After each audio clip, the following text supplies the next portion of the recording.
Hello everyone and welcome back to Cinderella Phenomenon. Basically, Klaude has become something of a beast, and I actually had a week to think about this. I think his beauty curse has a thing to it that forces him to become more beast the closer he falls into love. That's my guess right now. Alright, so we are in the forest now with Jurien because karma is very beastly right now, so let's begin here. Keep your stand state, princess. Jurien gives me the warning, but too late on purpose. I can see a smile on her face as she effortlessly slides past my defenses and taps me on the shoulder with her wooden sword. I got you. Again. For the last few days I've been practicing with Jurien and Garlan because Klaude still hasn't come out of his room.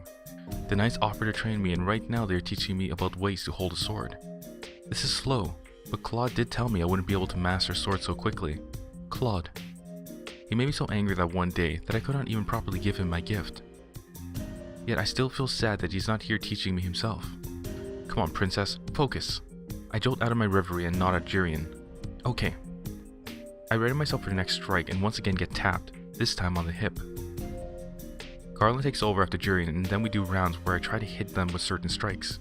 They're both good at teaching, but it does not feel the same as Klaude's instruction.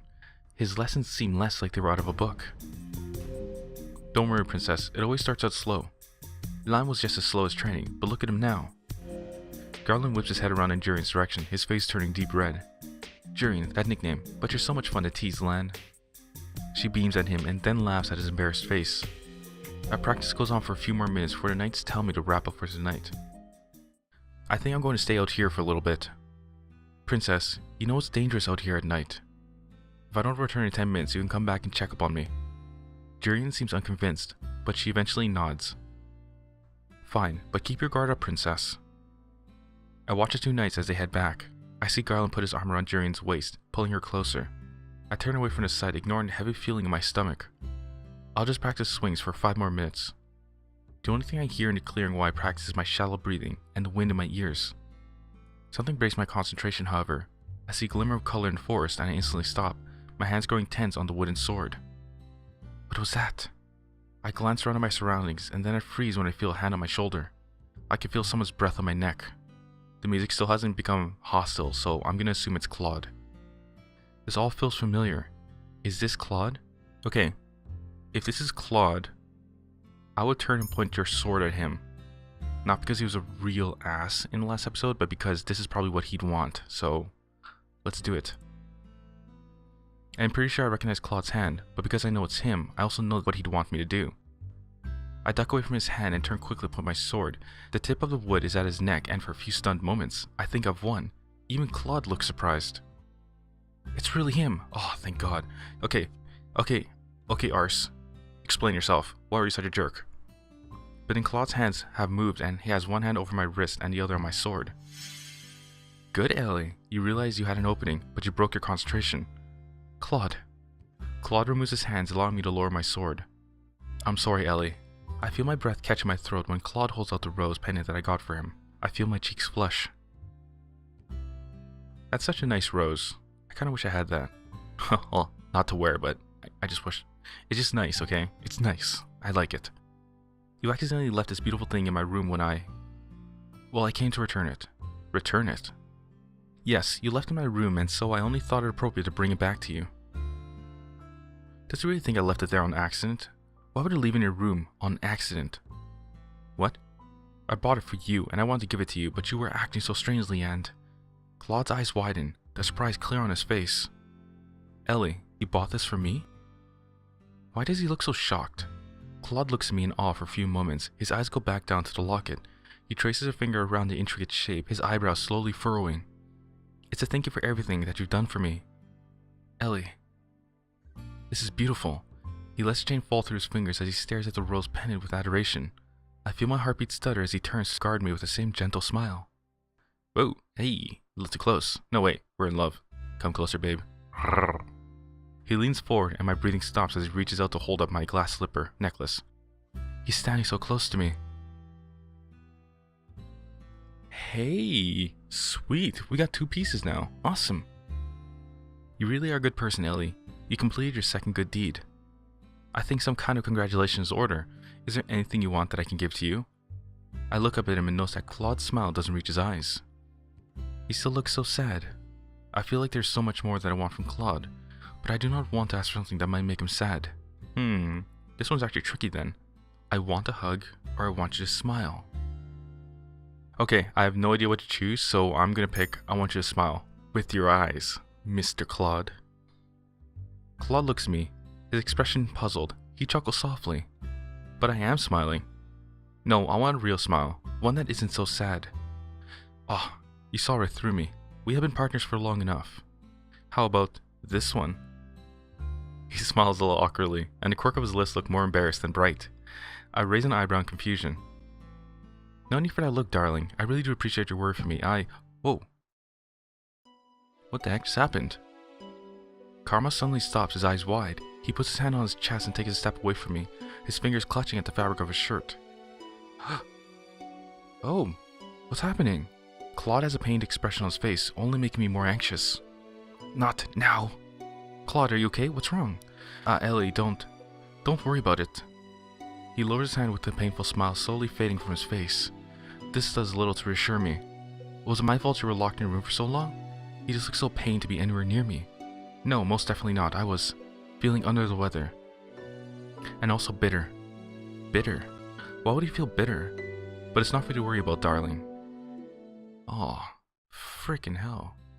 Hope Klaude doesn't die. I like him. For now, we should head back. It's late, and you need rest. I just got back from patrol, so I would like to rest. So I would like to rest as well.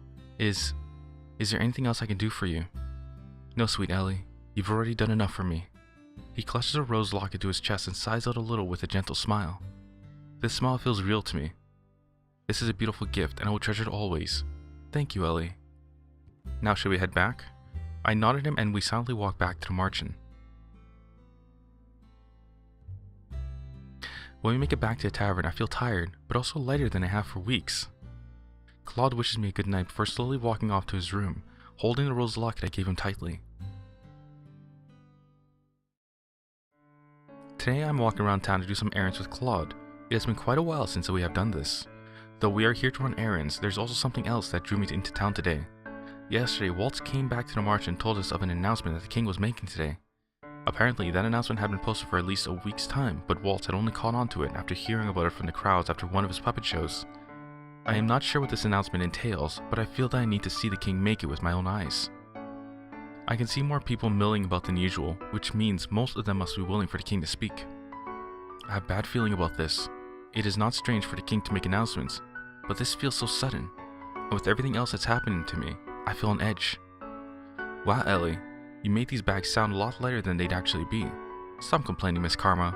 You get valuable experience out of carrying bags. Oh, the tables have turned. Seeing Klaude complain is amusing, especially since I know he can handle the load. I feel like a servant. What does that make me when you made me carry all those bags before? An assistant. I roll my eyes at him. We're both working at the Marchen, you know? And then a thought strikes me. What do you even do at the Marchen? Klaude looks surprised at my question, but then he quickly smiles at me. I train in knights, of course. I also attract customers with my beautiful reputation. I start laughing, and Claude's face flushes. Darling, I get the feeling you're laughing at me. I wonder. We finish up the rest of our errands and then sit down at the town plaza to rest. Klaude leaves briefly and then returns with a slice of cake for both of us to share as a snack. I have a lot of things to ask him, and now feels like the right time to do so. May I ask you a question? Of course, darling. Anything. Hey, he doesn't say love anymore. Do you enjoy dressing like a woman? I don't mind it, really. I appreciate the beauty in anything. You girls get to wear quite an assortment of lovely dresses and makeup. It's quite beautiful. I feel more comfortable in my own clothes, but I don't mind dresses. I guess if you had to wear a dress for so long, you'd get used to it. I have another question. And what would that be? Silence. I was in your room the other day. You spoke about a woman. Were you talking about the witch who cursed you? Oh no, the woman I was talking about. Aw, he was in love before her. Oh, wait. This is just a sudden theory in my brain, but what if the reason that he dumped the witch was because he found his true love? Now that would actually make sense as to why he has this kind of curse. He suddenly goes silent and lowers his head. His expression fades into something more melancholy, and I feel my heart lurch. Maybe I shouldn't have brought this up. To my surprise, Klaude continues talking. Shortly after I came to Angeal, there was a woman that I met whose smile was as radiant as sunshine. Okay. Scrap the theory. It's been obliterated right now. She was beautiful, and when she laughed, everything felt right about the world. Hearing him talk about her makes me uncomfortable. Am I jealous? Klaude watches me quietly, as if he was measuring my expression. Eventually, he goes back to speaking. I knew her for many months. Time passed, and I thought we were truly in love, and then He goes silent for a few moments, his eyes distant, his expression pained. Well, something's happened, and I realized she only loved me because of my curse. She was drawn to me just as any other woman is. She seems so genuine in comparison to the other women, but in the end, Klaude trails off and lets an exasperated sigh. You were truly in love with her. I was. I've dated many women, but I've never fallen in love with someone who has honestly loved me back. So then the last person he loved was that one woman. Klaude looks at me, and for a few moments he does not speak. Elly, do you mind if I ask you a question? Wow, did you hear that music? That was wonderful. No, I don't mind. Have you ever loved anyone? My mother, of course. I was referring to a romantic kind of love. Romantic kind of love? What does that kind of love feel like? Allow me to enlighten you. He smiles at me, and is surprisingly genuine. It can feel simultaneously like floating and sinking. Your heart stutters and you worry about small things, about offending this other person in some way. You wonder if they'll like what you're wearing or if they would prefer a sandwich to a casserole when you treat them for dinner. You begin to find beauty in all of the things that they do. Their presence makes you feel complete in a way you had never thought of before. You try to imagine life without that person and find that you cannot. To even consider such a thing is painful, so much that it feels like it might break your heart. Klaude continues talking, but my mind is already whirling. Though he phrases things in a way that still feels unnecessarily dramatic, I feel a tinge of familiarity. The things he's describing, those are the feelings I feel when I am with him. Before I can say anything, we hear the sound of hooves and the both of us turn. I can see a procession of knights, along with the king on his horse. He normally rides into town like this, but today he's not smiling and there are way too many knights riding with him. And is that Sir Alcaster? Oh, he's the one looking for Elly. Let's go find a place to stand and watch. As you wish. Klaude walks with me into the crowd gathering around the king, and we find a spot to spectate at the very edge, closer to the alleyways. Okay, look, we haven't seen the king in a long time, so I'm assuming it's bad news. What if he's going to announce that the daughter of the previous witch is here, and they need to find her and execute her quickly before she brings ruin to the kingdom? Uh-oh, this could be trouble. My beloved citizens of Angeal, I have come before you today to make an important announcement. Ever since I was given this crown, I have sworn to live my life for the people and to rule in all fairness so that our kingdom can enjoy great peace. The crowds break into applause. I stare at the king, an uneasy feeling in my stomach when I notice that there is sadness in his eyes, though he is smiling. Then I know Sir Alcaster appears to be hiding a smile. I do not like where this is going.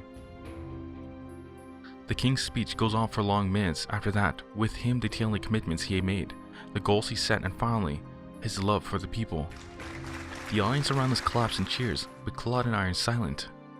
Something is not right. I nod in response. To this day I keep this promise. I will never break this oath, for it is the foundation on which I rule. The audience claps again, but I am silent, watching the king intently. Unfortunately, the unwelcome news that I bring today gives me reason to hand this foundation over to someone else. Oh no, wait. Jurien and Garlan stopped being knights for the king because of the coup Sir Alcaster wanted to start. Has Sir Alcaster been successful? I have fallen terminally ill. Oh shoot.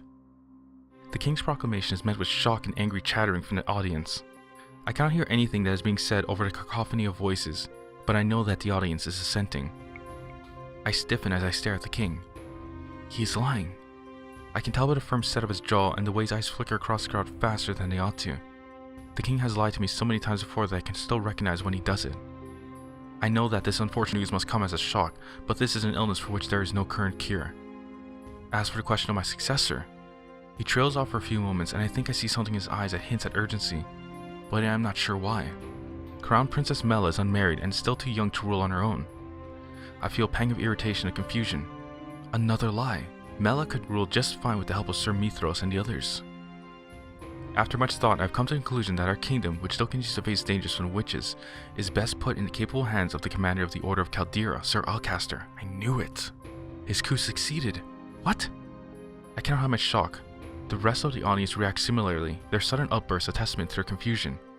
While I would be providing support and assistance from the sidelines, I cannot in all good grace continue to wear this crown when I know I cannot serve my people as they deserve. Simply put, I believe that the witches have gained more power in the recent months, and that Sir Alcaster is best suited to deal with these conflicts. The fairytale curse runs more rampant these days, and there have been more reports of incidents involving magic. The murmuring continues, except now that the townsfolk sound panicked. This cannot be true. I do not miss the reluctance of the king's next words. Sir Alcaster has also suggested a number of remedies to our laws, especially concerning our securities and work hour. I believe that Sir Alcaster can better rule this country in these turbulent times. Please show him all the love and loyalty you have shown me. That bastard. Klaude has a foul expression on his face, and his words feel heavy, even in a low whisper. I know the king. He takes every duty upon himself, and he would never hand his crown to someone else. Once Sir Alcaster comes to stand on the podium, he silences them with a glare. Citizens of Angel, I swear to you that I will serve you as well as Genaro had. That being said, I also believe some changes will need to be made. Sir Alcaster continues to speak. He mentions things like curfews for safety, extended work hours, and additional taxes to go towards the knights, but I am slowly beginning to block out the drone of his voice. What is going on? Sir, no. Alcaster must have done something to force the king into this charade. The king stands behind Alcaster with his hand clasped, his eyes alert, but there is helplessness to them that I have never seen before. It isn't long before the crowd's unsettled murmuring becomes agitated whispering. I am stunned when Klaude cups his hand to his mouth and starts shouting. There's only one king! King Genaro! Klaude grips my hand and starts leading me around the outskirts so that the people cannot spot him as he continues to shout. The crowd begins to chant along with Klaude, and then they draw nearer to the stage where my father and Alcaster are standing. There is only one king, King Genaro! There's only one king, King Genaro! Let's go, Elly. The crowd is right next to the platform now and the chant carries on. Klaude pulls me behind him, but my mind is on my father and his desperate eyes. Wow! So his coup definitely succeeded. Damn. Hours later, the Marchen's tavern is chaotic. People are talking over each other, trying to relate a scene that they saw in town today. Every visitor here is talking about what they witnessed. I had been in a corner of the room this entire time, trying to understand everyone, but failing. Delore and Parfait are not here to calm all this chaos. Hey princess, how are you feeling? I almost jump when I hear Rumpel's voice. I think he's actually genuinely concerned. Surprised? I can feel Duenna damsels in distress, milady. I am really not in the mood for your flirting, Rumpel. Oh, my apologies. I thought you might have wanted some cheering up. Silence. Where's your partner? He went out to town to survey the situation. Carmen doesn't know anything around the tavern, but he does a whole lot for you, doesn't he? I suppose that's the least a man in love can do. I feel myself blush. What is Rumpel going on about? Princess, you're pink. I am not. My mind feels all scrambled now. This is all Rumpel's fault. Thankfully, before Rumpel can continue talking, the door opens and Delore walks inside to call all the Marchen boarders into the reception room. When I step into the reception room, I am surprised to see two familiar figures standing beside Parfait. Okay, I'm gonna guess here. Rod and Mela. Or Rod and Ophelia. Rod and somebody. I knew it. Rod and Mela. My first guess was right. Both of them look downtrodden and discouraged. Everyone is noticeably shocked as they step inside. The prince and princess. Where did they come from? What is happening at the palace? What of Queen Ophelia? We need silence in the room, everyone. Delore raises her voice, effectively causing everyone to pause. She glances at Parfait, who nods and then turns to look at Rod and Mela. Princess Mela, if you will tell everyone what you told Delore and I. The room is naturally quiet as Mela begins her story. She starts with the events of 1 week ago. In the middle of the family dinner, Alcaster burst in with soldiers and seized her, Rod, and Ophelia in front of the king.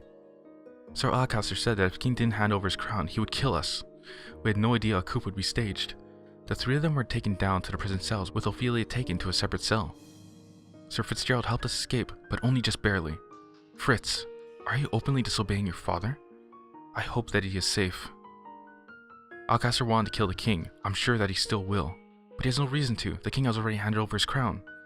I speak before even realizing. Everyone stares at me, including Rod and Mela. Alcaster's a foul man. I only think he usurped the throne now without violence because he wants less resistance from the people. He never spoke up to my father before. Did you say father? Silence. Oh right, only Rod knows Mela's not cursed. It's a long story, Em. Mela looks between Rod and I, her expression confused. You know each other? We do. Mela looks like she wants to say something, but she remains silent. Our mother is still inside the palace. We need to save her somehow. And Sir Fitzgerald. What happened to Fritz? We don't know. He helped us escape, but we were spotted at the last minute. He told us to run ahead and leave him behind. We didn't see him again after that, and we couldn't just wait. So Rod brought me here. Right now we need to piece together the situation as quickly as we can, and then we need to figure out a way to save the king. I knew Alcaster was up to something, but I never thought it would escalate into this. Jurien, what do you know about this? Garlan and I weren't stripped of our titles because we disobeyed Alcaster's orders. It was because we overheard Alcaster plotting something and tried to tell the king of his plot. We gave him a warning, but the king did not believe us, not with Alcaster Mithros whispering in his ears. The king didn't think Alcaster was possible with such a betrayal. He thought we were trying to turn him against Alcaster for our own gain. And so Alcaster stripped us of our titles and banished us from the palace. Lady Parfait found us, and while we were happy to help out at the tavern, we also intended to eventually do something about the mess in the palace. So Alcaster's been planning to do this all this time. Wow. When we part for the night, Parfait and Delora take Rod and Mela to a room that they can share. It has been decided that they will be harbored here at the Marchen, a place that Mela apparently knew about but never came to, because she wasn't cursed. Well, Rod did say that his family knew he was cursed.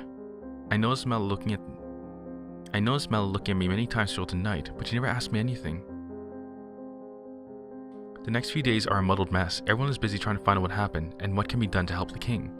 I am sweeping the tavern half-heartedly one day, my thoughts on everything but my chores. Everyone's trying to do something to help out the last few days. Though I've gone on quite a few trips into town, with Klaude to search for information, I haven't been able to find much. I feel so useless. I am finally on my break, so I decide to go into the reception room to rest. When I step inside, I notice Mela sitting on the couch. She waves me over as soon as she sees me. She hasn't really openly spoken to me since she had been here. Parfait and Delora have been trying to hide her so as not to cause a ruckus in the Marchen. Rumors are dangerous now. You're Elly, right? Yes. Rod told me about your curse. He said that you're the king's blood daughter. I'm really sorry. I am shocked by Mela's sudden outburst. What? I didn't mean to, but I took your place. How could I forget my own sister? We're not blood related. She's still... Elly, you're still on this. That doesn't matter. I would love you regardless. Mela was always trying to take me out and do things with me back when I was still in the palace. I distanced myself from her because I thought the king loved her more than he loved me. I still think that maybe he does. We weren't close. I barely spoke to you, or to Rod. Didn't he tell you that? He did. But perhaps now we can turn over a new leaf. Wow, she's the epitome of optimism. Mela is as stubborn as always. I have one more thing to worry about than being her friend. I have to go. I walk off before the conversation can continue. Silence. If I hadn't been cursed to remain in the palace, would Sir Alcaster have taken me hostage too?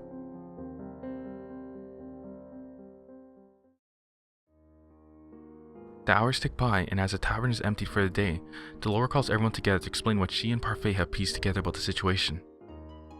Alright everyone, we came upon some new information. The first is that Alcaster has cracked down on the riots in town. Anyone seen protesting his rule is thrown in prison. The king always valued the people's opinion. Alcaster does not want opinions, he only wants to rule with an iron fist. Our patrols have shown that there is overall more security in the palace and around the town. They have been charged with keeping people quiet in whatever ways they possibly can. As we overheard from the prince and princess, things are most turbulent in the palace. The king is still alive, but it is unlikely he will stay that way for very long. One thing is clear. Given Alcaster's motives to take over the kingdom, I doubt he will rest until the king is dead. The king's men have turned against him, and even if there are loyal soldiers still left in the palace, we cannot contact them right now. Rescuing the king and queen will be on us then. We just so happen to have people in the tavern that have a shot at rescuing them. Prince Rod has a key to a secret passage we can use to break into the palace. Secret passageway? But only the king and the commander of the knights have the key to that passage. So, how did they get a copy? Who's going to join us on this mission? I want to go. Jurien and Garlan both volunteer immediately, followed shortly by Klaude and Waltz. I'll go too. The room goes quiet as I step forward and volunteer. Princess, we can't just allow you to put yourself in danger. I look at Klaude, who is staring at me, shocked. I took up the sword so I could protect those I care about. Princess, you don't have nearly enough practice, but I can help. I still have time to learn. I agree with Parfait, Princess. The palace isn't a place for you to try out your newfound sword skills. Then you may as well chain me up because I refuse to stay here while you all go save the king. Princess. Well, she has been practicing with the rest of us. Don't encourage her, Jurien. But it's not like any of us can stop her anyway. You're right, the princess is quite stubborn. Klaude agrees with Jurien, but I can tell that he doesn't like the idea of me going along with them. If only we had the time to get reinforcements from Karma's country. Karma's country? Brugantia. How is it possible that a Brugantian citizen can simply ask for reinforcements? Silence. Karma is the crown prince of Brugantia. There's some shuffling in the room as everyone turns to gawk at Klaude, Rumpel, Anise, Rod, and Mela all look shocked by this revelation. You're the lost prince? Lost prince? It sounds like such a tragedy, doesn't it? Anise suddenly looks distressed as she fiddles her thumbs. All this time and I never knew. I'm so sorry, Your Highness. There is no need for formalities, Anise. But I am the lost prince after all. I keep my lineage a secret because right now I am just a normal commoner. But you're the prince. Couldn't you still ask for reinforcements? Even if I did ask for reinforcements, I'm pretty sure they would never come in time. Besides, I can't go back to my kingdom yet. He cannot go back while he's still cursed. The conversation continues in a more solemn tone. Eventually, we start speaking of our plans to enter the palace. When the details are finalized, I repeat everything Wait, I just thought of something. Brugantia has the lost prince, right? But Karma is cursed, so wouldn't the memories of Karma be erased too? How would they know there's a lost prince to look for? Plot hole maybe? I repeat everything myself to make certain that I know what is meant to happen. Waltz will lead to the palace then, and Jurien and Garlan will follow right behind him, watching for the most immediate enemies. Leave it to us. We'll deal with any resistance before it touches you, princess. And Karma will be watching from the back, along with Delora. Oh, even Delora's going. Sweet. A witch and a prince for backup. Delora smiles wryly. Klaude rolls his shoulders. I'd like to think of us as more the closing act. Though if all goes according to plan, we will have no need for either the opening or closing act. It's a small task force, which is better. The smaller the better. The last thing we want is to be noticed. We decide to meet again over the course of the next few weeks to finalize our plan and carefully survey the situation in town before parting. Klaude has taken to training me, Jurien and Garlan at the same time. Just the other day, he had all of us attack him together. Even though I am nowhere near as good as a trained knight, I still managed to hit him once. I feel like things are coming to some sort of conclusion, and yet I still haven't done 3 good deeds. Today we finalize our plans for getting into the palace. We have mapped out where the king and Ophelia must be in the prisons, where the guards might be positioned, and how we plan on sneaking them. I sit down on my bed and I'm about to lay down when I hear something. Hello, love. Hey, he's gone back calling us love. Yes, I like that. I like it better than darling. My, you're red. Were you thinking about me? I noticed that he has one hand on his chest tonight, but then he has been doing that more often lately. I notice it during practices and sometimes when I catch his eyes. Is he sick? Darling? I shake myself at the sound of Claude's voice. What if I was changing? You could have knocked. Well, you didn't seem to have a problem when you walked in on me changing without announcing yourself. That's different. He strolls inside and steps closer to me. He smiles at me mischievously. Oh, how so? Silence. Cat got your tongue? Klaude shakes his head, his smile softening. I really didn't mean to come in to disturb you. I just have something important I needed to say to you. Klaude kneels in front of me and furrows his eyebrows. Is this a proposal? Oh, he's proposing, not a marriage proposal, but just a proposal. I want to insist you reconsider going to the house with us. As Parfait and Delora have said many times, it will be dangerous. Nothing you say is going to change my mind. I want to do what I can to help everyone. Yes, and that terrifies me. Ooh, the shock. Terrifies you? If your stubbornness leads you to putting your neck out there for someone, I will never forgive myself for your injuries. If you want to help me, stay here, where you'll be safe. I'm not some damsel that needs to be protected. Elly, all I want is for you to stay safe, so that when we save your father, you can face him with a smile. I won't be able to face my father unless I am one of the people to save him. Stubborn as always. I sigh, irritation welling up in my stomach at the look of Claude's face. He's calling me stubborn, but he's being stubborn about this. You said I've improved my sword fighting. You have. You've improved so much because of your resilience and drive, and because you're genuinely interested. It's because I have a good teacher. Ho ho! Your compliment is gentle music to my ears. Your compliments mean a lot to me, Elly. My eyes fixate on his soft smile and at the gentle crinkle in his eyes. Our eyes lock, and for a few moments I am aware of a slight energy between us. I glance away hurriedly, not entirely sure of what would happen if I kept staring at him. I know what'll happen. Be a lot of smoochy smooch happening. My heart beats unsteadily in my chest. Earlier today, I comforted your sister when she started crying about the things that had happened in the palace. Mela, why would he comfort her? I saw her crying downstairs in the reception room earlier today without anyone there. She is a rather sweet girl.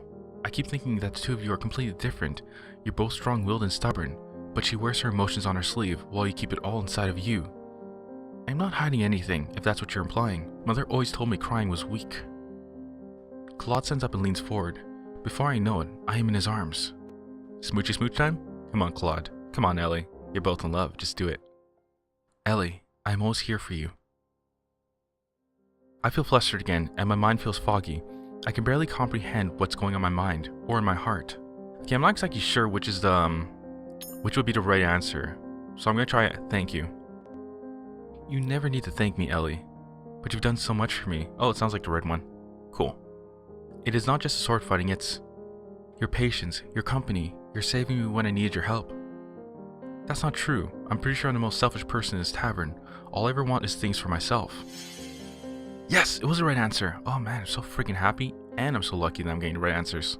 Life is truly good. I've never thought you were selfish, Klaude. Silence. He puts a hand to my cheek and looks at me solemnly. You don't think that me wanting you is... Oh, jeez. Suddenly he steps back, his hands on his chest again, his breathing heavy. I stare at Klaude with his wide eyes. Klaude, are you okay? I'm fine.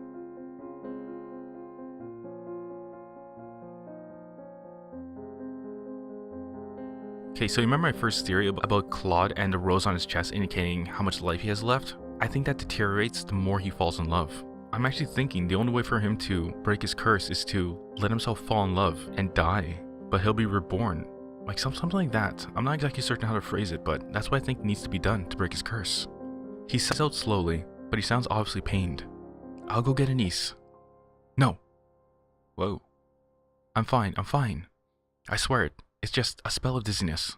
But you... He manages a small tight-lipped smile before he straightens and shakes his head. His hands are visibly shaken.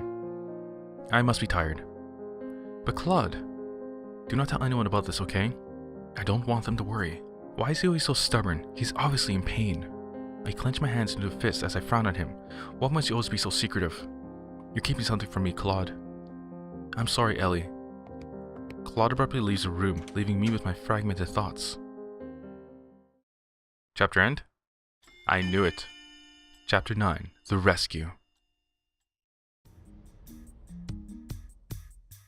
So anyways everyone, that is the end of chapter 8. In the next one we'll be rescuing the king and Ophelia and possibly finding what happened to Fritz and why Sir Alcaster wanted to do the coup in the first place. So make sure you tune in then. And as usual, if you're enjoying yourself, why don't you go ahead and click that subscribe button and make sure to click the notification bell while you're at it to be notified when the next episode comes out.